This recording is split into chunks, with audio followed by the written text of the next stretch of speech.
past couple of days, the European People's Party has been celebrating its 20th Congress. It comes at a critical time when 16 out of the 27 EU governments are led by EPP members, and the future of the euro and Europe hangs in the balance. My EPP TV was there to bring you all the news.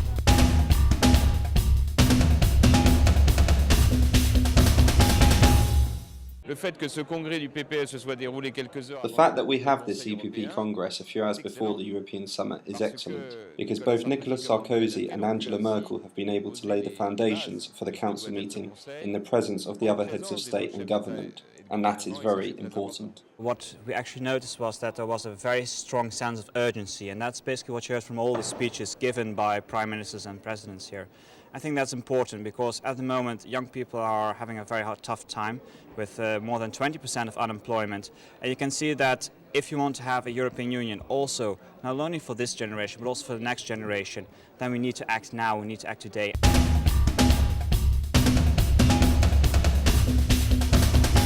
During the two plenary sessions, the Congress heard speeches from both non-EU and EU leaders.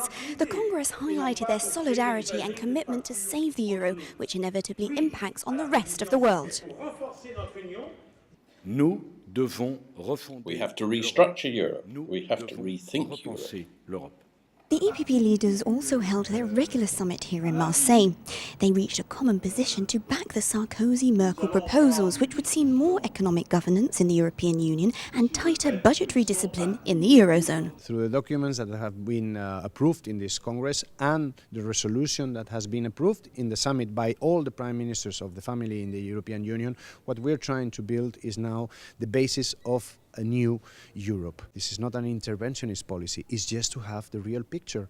We want to avoid situations that were created, with the government of Papandreou in Greece. There was not a real picture of what was going on. It was a whole surprise for the European Union. To me, the main issue is firepower in the European institutions. We need to get the bond market back to a more stable situation, and therefore making EFSF and ESM more efficient and also strengthening the resources of IMF.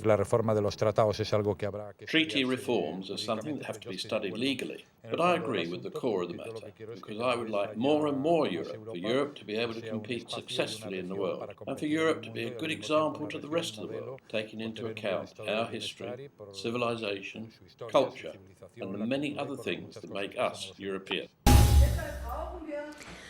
Although many argue that a treaty change won't give immediate stability to the markets on Monday morning, it is seen as a long-term plan which will prevent such a crisis from occurring in the future. Good solutions are what we're looking for, and step by step we will overcome this crisis. But it won't be ended in one fell swoop. It's going to take years of hard work. On a different note, Prime Minister Kosor spoke to us of her delight the day before she was due to sign Croatia's accession treaty to the EU. It's an exciting time for you at the moment. Tell us your feelings. You are going to be signing the accession treaty for Croatia finally. How does it feel? It's going to be the historical day for the Republic of Croatia, for all the Croats, men and women, and for me personally. We have realized a major historical goal. We have been working long and very intensively, and I would like to use this opportunity to thank once again to our colleagues and friends in European Commission and European Council, with whom we have been cooperating excellently. We have come to the end of this path, and we are going to be excellent 28th EU member. Through its International Visitors Programme, the Centre for European Studies, the EPP's think tank, invited politicians who are playing an important role in promoting democracy in the Middle East and North African countries following the Arab Spring. And I'm joined now here at the EPP Congress by two guests who are making a wave of change in the Arab countries. Dina, Karima, welcome to the EPP Congress. What are your impressions of being here? Of course, we're very happy that we have this invitation, because it's a real chance to see Europeans, how they think, what they want, and also to represent our point of views and about ideas and what's new in our country, because it's really important to cooperate. Bear in your mind to have information from both sources, not only from government. Look at the people. So it's that time now. Quel est le rôle du PPE pour promouvoir la démocratie, le paix, la liberté? Alors moi, je compte énormément sur le PPE. I'm really counting on the EPP that we increase the number of events, exchanges and discussions like this, because we have a common history and I think a common future, whether it's on an economical level, through our values or democracy, because we are now a democracy, so we have a lot of things to share with each other. Donc nous avons énormément de choses à partager. Faire les révolutions, c'est une chose, c'est très bien, c'est nécessaire, mais le plus difficile commence après.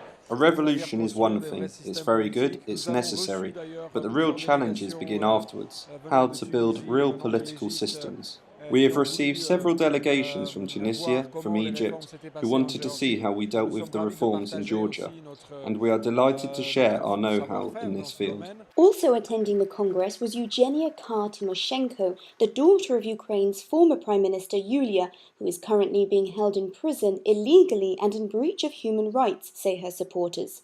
News of her imprisonment shocked the EU, who is calling for her release, backing the view that the trial is a vendetta against her by the current president. They're trying to bring new charges against her, which are completely absurd. They have no legal basis, and at the moment the court's been moved to the prison cell, whether they're trying to arrest her again. So, it hasn't been heard anywhere in the world, and what this power is doing, what President Yanukovych is doing, is despicable, and it's been shamed yesterday thanks to the committee, the presidents of the EPP, in the amendment, emergency amendments to the resolution, where they say that is the barbaric methods that the regime is using against opposition now.